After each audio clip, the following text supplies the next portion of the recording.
Hai, Assalamualaikum warahmatullahi wabarakatuh. Perkenalkan, saya Rina Setiawati dari SMA Negeri 1 Cariu, Kabupaten Bogor. Di sini saya ingin menyampaikan materi fisika kelas 11, yaitu hukum Hooke. Hukum Hooke sendiri berbunyi, jika gaya yang diberikan pada sebuah pegas tidak melampaui batas elastisitas bahan, maka pertambahan panjang pegas berbanding lurus dengan besarnya gaya tarik.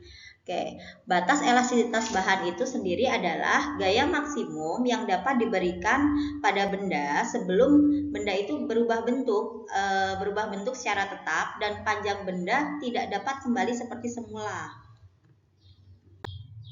Yuk kita perhatikan gambar di sebelah kiri ya. Di sini terdapat sebuah pegas dengan panjang awal X0, kemudian pegas tersebut kita tarik dengan gaya F sehingga memiliki panjang akhir sebesar X ataupun XT.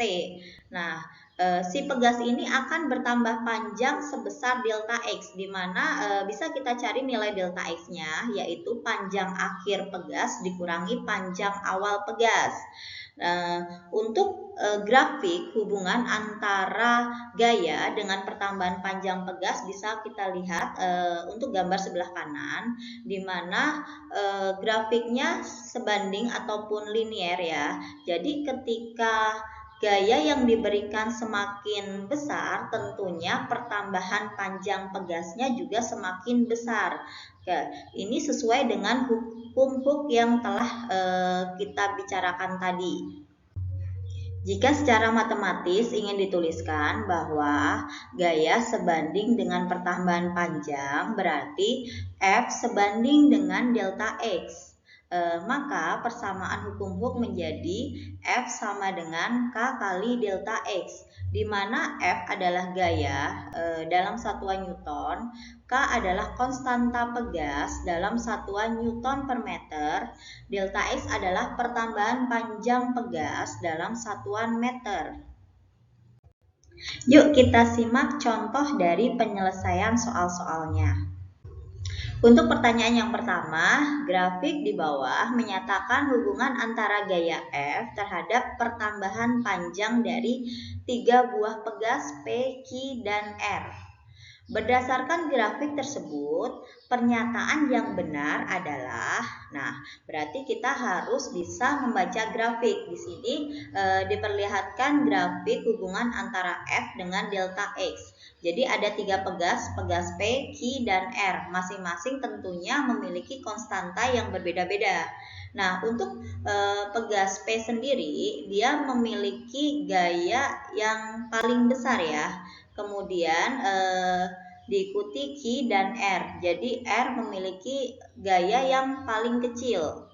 Nah, kalau melihat pernyataan yang paling benar, tentunya P ini memiliki konstanta yang paling besar atau terbesar. Kenapa? Karena ketika gaya yang diberikan itu terbesar, berarti konstantanya juga terbesar karena F sebanding dengan nilai K juga. Jadi jawabannya adalah B. Pegas P memiliki konstanta pegas terbesar.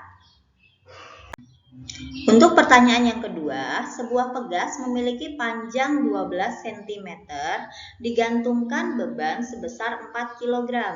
Maka panjang pegas menjadi 20 cm. Hitunglah nilai konstanta pegas tersebut. Nah, dari sini kita bisa menuliskan apa yang diketahui dari soal terlebih dahulu ya. Pertama diketahuinya panjang awal yaitu X0. X0-nya nilainya 12 cm. Kita jadikan dalam satuan SI yaitu dalam meter. Nilainya menjadi 0,12 meter. Kemudian tadi pegas bertambah panjang 20 cm, berarti XT sama dengan 20 cm. Oke, menjadi 0,2 meter. Dan bebannya tadi nilainya 4 kg, berarti massa sama dengan 4 kg. Nah, yang ditanyakan adalah nilai dari konstanta pegas, berarti ditanyakan adalah nilai K.